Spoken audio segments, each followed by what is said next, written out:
Rieccoci insieme cari telespettatori, ben ritrovati. Parliamo di tutela delle pensioni, parliamo di anche non piacevoli sorprese che alcuni pensionati troveranno o non troveranno nel proprio cedolino di pensione. Lo facciamo con Giancarlo Pegoraro, segretario regionale dell'FNP del Veneto. Grazie di essere qui con noi, segretario. Grazie a voi, buonasera. Che ci aiuterà a comprendere meglio e non dico a far digerire questa sorpresa sgradita ai pensionati, però a farne almeno una ragione, perché prescinde da quelle che erano le vostre aspettative, di cui avevamo anche parlato più volte.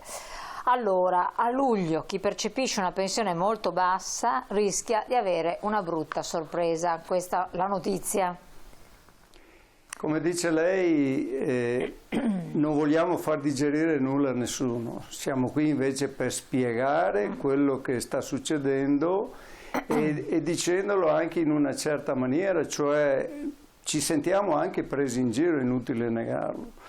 Dopo lo dirò dopo, ma il fatto che noi come sindacato continuiamo a mantenere vivo un rapporto col governo, che vuol dire contrattare, contrattare e contrattare, non vuol dire che non poniamo i giusti problemi e anche ne traiamo le conseguenze di quello che ci viene detto.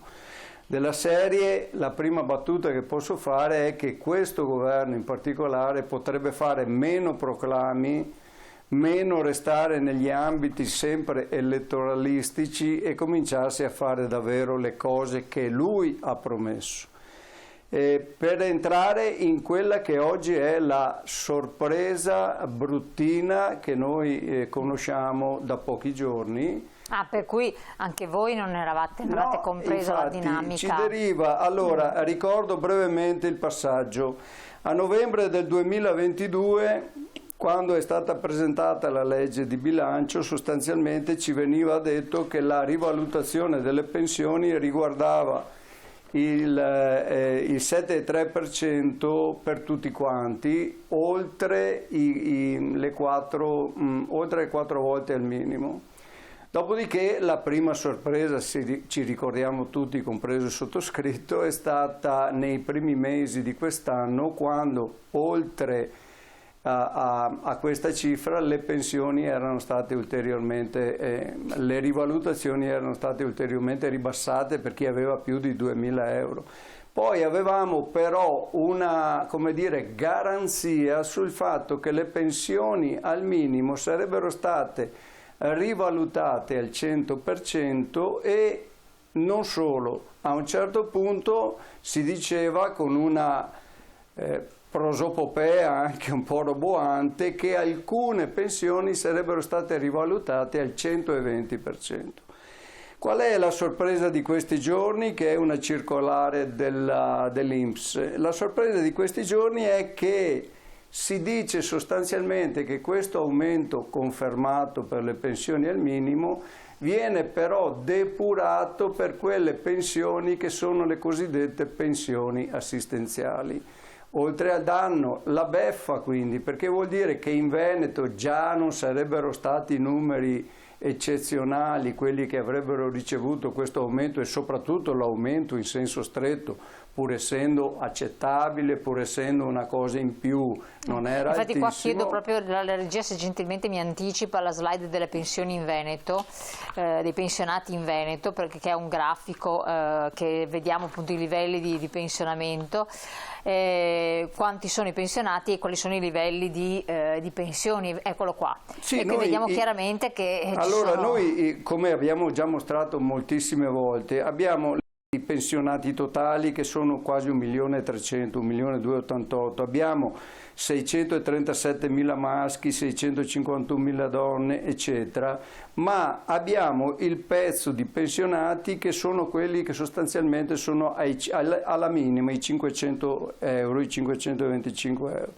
Il concetto è che a queste persone, rimango su queste perché la beffa è doppia, nel senso che questi soldi dovevano arrivare già qualche mese fa, per non meglio precisate astruse contabilità dell'INPS in questo caso, o di chi ha ordinato all'INPS di fare questi conti, questi soldi arriveranno a luglio. La beffa vera sta nel fatto che con una circolare dell'INPS di pochi giorni fa dicono questi incrementi per i pensionati al minimo però non vengono date a quelle pensioni che sono di natura assistenziale. Questo vuol dire che una buona percentuale di queste persone resteranno addirittura fuori, ma diventa una beffa nella misura in cui queste pensioni, pur essendo assistenziali, però riguardano non solo gli anziani poveri, ma riguardano comunque persone che hanno nel loro insieme versato contributi e hanno magari anche un pezzo di assistenza. E queste sono offensive, queste interpretazioni, questa burocrazia, queste circolari, sono queste le cose che fanno arrabbiare, però perché poi parliamo di poche decine di euro, parliamoci chiaro, parliamo di poche decine di euro, ma vuol dire non rispettare gli impegni presi.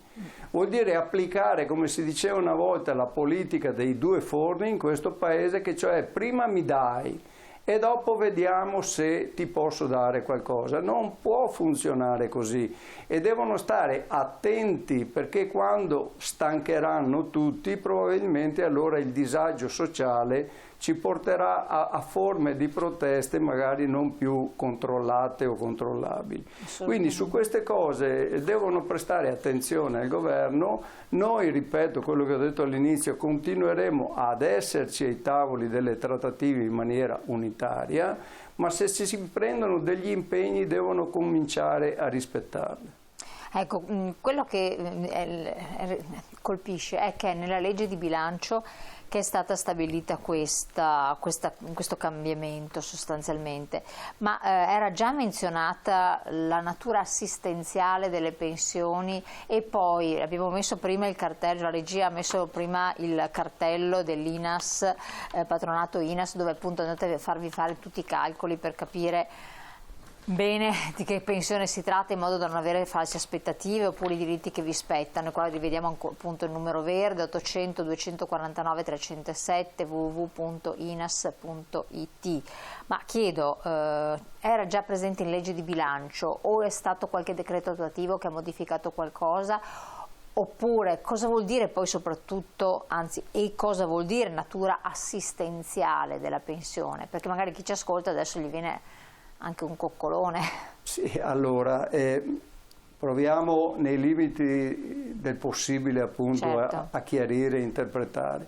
Allora, nella legge di bilancio fatta dal Ministero dell'Economia, comunque dal Governo, non c'era assolutamente il riferimento pratico di come si doveva fare una cosa, c'era solo la definizione che diceva al trattamento minimo in vigore eccetera eccetera viene applicata l'aliquota piena del 7,3% di rivalutazione e per le seconde pensioni non di natura assistenziale fino a 500 euro viene riconosciuto in aggiunta al 7,3% il famoso 1,5% che era stato riconosciuto in precedenza e portava il totale all'8,8% che è la dichiarazione roboante che dicevo prima, cioè vi rivalutiamo del 120%.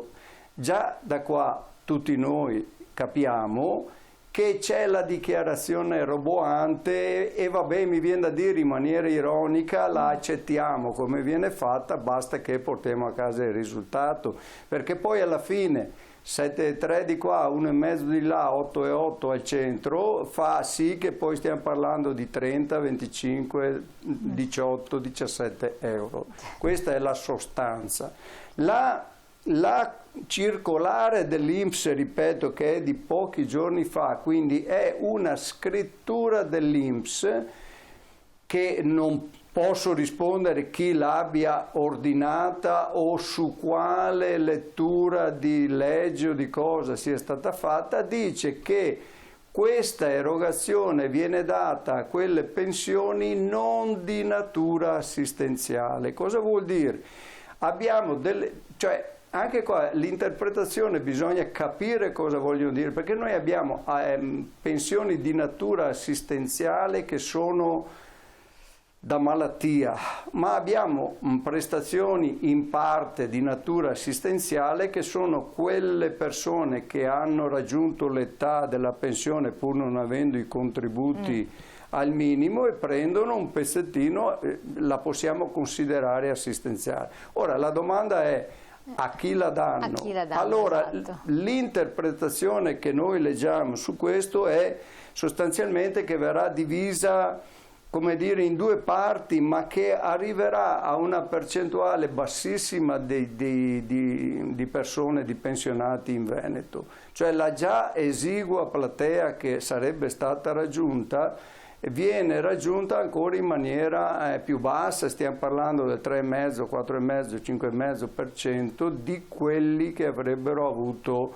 come dire, diritto. Mentre viceversa dall'altra parte, cioè la pensione dei 500 euro che è stata incrementata dell'1,5 e che oggi riceve il 7,3, raggiunge qualche pensionato in più per un numero un po' più alto. Quindi sono due versanti della stessa medaglia, ma la verità vera è che con questa interpretazione circolare dell'INPS, questa modalità riduce la platea e quindi gioco forza dà meno soldi a tutti quanti. C'è una discriminante dell'età superiore ai 75 anni. Esatto. E inferiore ai 75 anni, cioè che va meglio chi ha più di 75 anni. Sì, sarebbe la seconda versione che si diceva poc'anzi, cioè i pensionati al minimo con più di 75 anni, che sono diversi da quelli che venivano citati prima, cioè le pensioni al minimo. Quelli che hanno più di 75 anni hanno ricevuto alla fine del 2022 un incremento dell'1,5% circa, che gli viene conservato e aggiunto al famoso 7,3%. Questa fetta di pensionati, circa il 78%, di questi pensionati vedrà questo piccolo beneficio perché sono comunque in quella fascia, però nulla toglie al fatto che quella circolare penalizza, taglia fuori un pezzo di pensionati che sono quelli che hanno una pensione in parte o in toto di tipo assistenziale. A meno che non cambino queste... Esatto, stavo chiedendo un po' questo, perché non lo so. può succedere qualcosa, può cambiare qualcosa. Allora, guardi, noi abbiamo, come dicevo prima, noi adesso il 30 di maggio si riprendono le trattative col governo su vari aspetti che sono la delega fiscale, la riforma delle pensioni, la rivalutazione delle pensioni. E questo mi sento di dire che deriva dal fatto che ci sono state 3 grandi manifestazioni in Italia, certo, di tutti di lavoratori e pensionati che hanno portato il governo a riconvocarci. La seconda cosa che posso dirle è che come pensionati in maniera unitaria verso la metà di giugno noi faremo un'altra riunione a Roma importante dove probabilmente decideremo anche dei percorsi per quanto riguarda in senso stretto i pensionati, quindi non i lavoratori attivi. Però c'è da dire questo, anzi è essenziale che noi siamo seduti a quei tavoli di trattativa, ma sarà essenziale giudicare come ci accolgono e cosa ci dicono, perché se ci sediamo a un tavolo solo per star lì dei mesi non ha nessun senso. Se ci sediamo lì per accettare, come dire, anche percorsi mediati ma che poi non vengano rispettati non ha nessun senso, per quello che dicevo prima. Il fatto vero è che noi comunque abbiamo bisogno che ci sia, per il bene di tutti voglio dire, che ci sia questo livello di trattative. Però è chiaro che non sono accettate a prescindere le soluzioni che ci verranno proposte. C'è da dire inoltre che bisognerà che decidano di prendere in mano davvero, per esempio, la partita fiscale, che poi si lega a tutte le cose che noi diciamo oggi solo sulle pensioni, ma pensiamo a una materia che non abbiamo in questo tempo in discussione, ma che abbiamo dentro di noi, che è la sanità e il sociosanitario. Cioè questi tavoli e queste riforme sono tanto più necessarie quanto più questi bisogni si stanno aggravando, e se non viene compresa questa cosa, questi passaggi anche piccoli, fatti a piccoli passi, ci si prospetta un futuro molto pesante. Ecco, ha detto la partita fiscale vuol dire, qua giustamente ogni tanto mettiamo il patronato INAS per ricordarvi, di rivolgervi per avere informazioni, tasse che i pensionati pagano abbondantemente in proporzione maggiore ai lavoratori. Qui infatti chiedo alla regia se può metterci anche in onda una slide che ci mostra la differenza della tassazione che dobbiamo subire, che devono subire in modo particolare i pensionati, quella in Italia rispetto a quella del resto d'Europa. Ne abbiamo già parlato anche in passato, però il divario resta estremamente rilevante. Eccolo qua. Abbiamo una tassazione che in Italia è del 25%, in Spagna 19% e arriviamo al 7,3% in Francia, con comunque un'inflazione galoppante, comunque prezzi che aumentano molto più di quello che si dice, perché ormai abbiamo visto aumenti del 50%, se non del 100%, c'è stata una speculazione, c'è una speculazione in corso allucinante.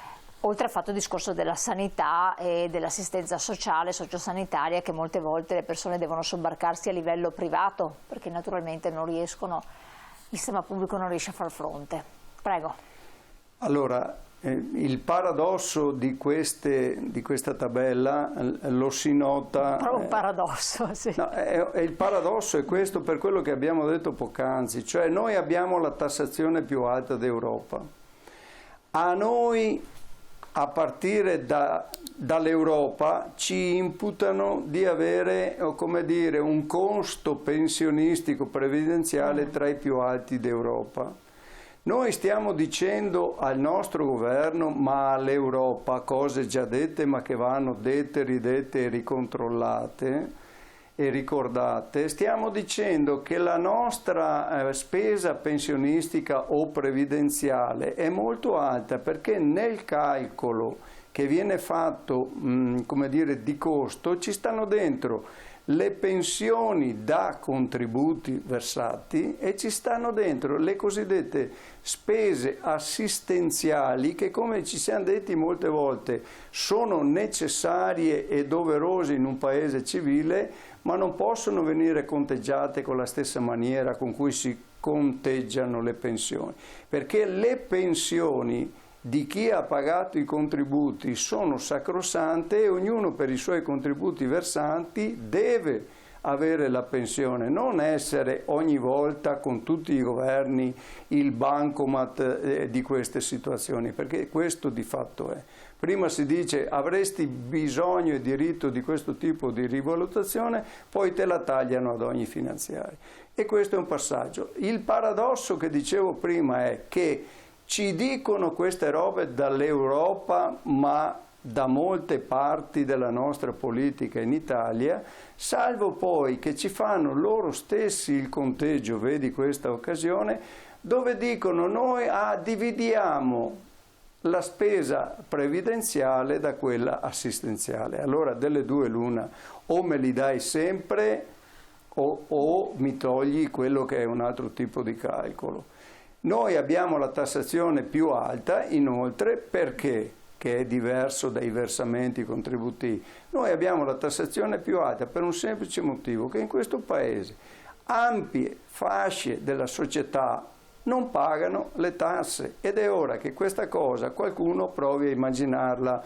Io sto pensando che con gli intrecci che ci sono telematici che ci derivano dalla tecnologia, l'Agenzia delle Entrate, l'INPS, il Ministero dell'Economia, i vari ministeri possono sapere al minuto e in tempo reale se io ho in tasca 1 euro o 10 euro. Se vogliono applicare queste cose le applicano, perché I servizi che tra l'altro cominciano a costare sempre di più proprio perché, e qui andiamo a esplorare un terreno che già ben conosciamo, il rischio vero è che se diventa una scelta politica fare queste cose, vuol dire che stiamo puntando a una sanità per pochi, per ricchi, e non proteggeremo più la sanità che conosciamo, quella universale che dice che tutti i cittadini hanno diritto di avere dei livelli essenziali di protezione e di garanzia. Stiamo andando lì, poi se la gente, se la politica non lo capisce, se noi facciamo fatica a spiegarlo, se la gente non ascolta è un altro discorso, ma noi dobbiamo insistere su questi campi, perché non se ne esce da lì, perché poi potremo fare tutti i ragionamenti sulla denatalità, sui bambini che mancano, sui dottori che mancano e mancheranno per molti anni, ma siamo in quel punto di partenza. Se non si preme quel bottone della fiscalità e di conseguenza per i prossimi anni avremo risorse per i servizi, rischiamo di fermarci molto prima. Sono scelte politiche, non c'è un altro tipo di discussione da fare, sono scelte politiche. Chiaro, come abbiamo parlato appunto di pensioni, di tassazione eccetera e di sanità, c'è anche l'aspetto della previdenza, che è un altro capitolo anche importante che voi ci tenete a sottolineare, no? Anche perché da questo punto di vista della previdenza ci sono modi e modi di andare in pensione. Sembra che è stato calcolato nel 2023 ci siano 57 modi diversi di andare in pensione. Allora, questa è la conseguenza delle non decisioni. Noi stiamo chiedendo la riforma della previdenza, che vuol dire, in parole povere, stiamo chiedendo come si va in pensione, al di là di quanti anni, con quali risorse, intanto come. Noi sono anni che stiamo facendo dei tappabuchi, delle uscite di qua, delle uscite di là, che stanno creando appunto 57, 58, modi chi più ne ha più ne mette. Non pensavo veramente fossero tanti. No, ma sono anche situazioni assurde che non riusciamo nemmeno a vederle tutti i giorni. Però voglio dire, ci devono essere delle certezze su questo percorso. Ecco perché noi insistiamo che ci sia la riforma delle pensioni che dica almeno per 10 anni, per 15, non sto parlando per l'eternità perché di questi tempi non si può parlare, ma che ci sia un percorso certo che dica 3 o 4 robe: quando si va con l'anzianità, che vuol dire quanti anni di lavoro, quando si va con la vecchiaia, quando si può andare con lavori particolarmente pesanti, dove incide, cosa incide su quelle che sono le invalidità e le forme, certo, e per esempio tutte le opzioni che possono aver riguardato ma che riguarderanno il genere femminile, e non solo perché deve essere considerato un genere debole, anzi, ma perché fa un altro tipo di lavoro. Pensiamo a quelli che sono i caregiver, quelli che assistono magari dopo aver lavorato o viceversa perdendo il lavoro i loro familiari a casa. Cioè noi chiediamo questo tipo di riforma prima, poi all'interno di questo ci stanno gli anni di anzianità, quante contribuzioni, cosa pagare, chi le deve pagare, e addirittura le pensioni integrative, perché è giusto che ci siano forme di integrazione, di assicurazione, tutto quello che vogliamo, ma devono essere percorsi chiari che non possono essere una proprietà del governo di turno che per quella campagna elettorale dice ste robe che poi puntualmente vengono disattese perché per gli addetti ai lavori, mi permetto di dire, sono improponibili e ingestibili. Noi possono dire tutto quello che vogliono adesso, ma le quote 100, 102, 103 sono cose che danno dei piccoli ristori a qualche decina di migliaia di persone, ma il tutto si ferma lì. Abbiamo visto le opzioni donna, abbiamo suggerito che si facessero comunque i conti, perché se io devo andare via col 30% in meno della pensione, a meno che non sono ricco di mio, diventa un problema. Ecco. Quindi tutte queste cose devono diventare strutturali, altrimenti siamo un paese delle emergenze. Basta che guardiamo in questi giorni in Emilia-Romagna, se si fossero fatte certe cose di prevenzione, ma siccome la prevenzione non fa voto, non fa campagna elettorale, preferiamo risolvere le emergenze. Giancarlo Pegoraro, grazie di questo aggiornamento. Sono sempre purtroppo cose che fanno riflettere, sono aspettative che vengono magari in parte disilluse. Non è, appunto come dite voi, non era prevedibile questo. È bene comunque informare e sottolineare il fatto che se avete dei dubbi, delle perplessità, rivolgetevi al sindacato FNP CISL, chiedete informazioni, c'è anche l'INAS che è un patronato che fa i calcoli, no, sostanzialmente sulle pensioni. Certamente non solo fa le domande di pensione, fa i calcoli, ma dà anche le interpretazioni professionali su quale sia la strada migliore per andare avanti. E per non trovarsi brutte sorprese o avere aspettative che poi vengono disilluse. Grazie di essere stato qui con noi, grazie a voi telespettatori di averci seguito. Grazie a tutti, buonasera. Buon proseguimento.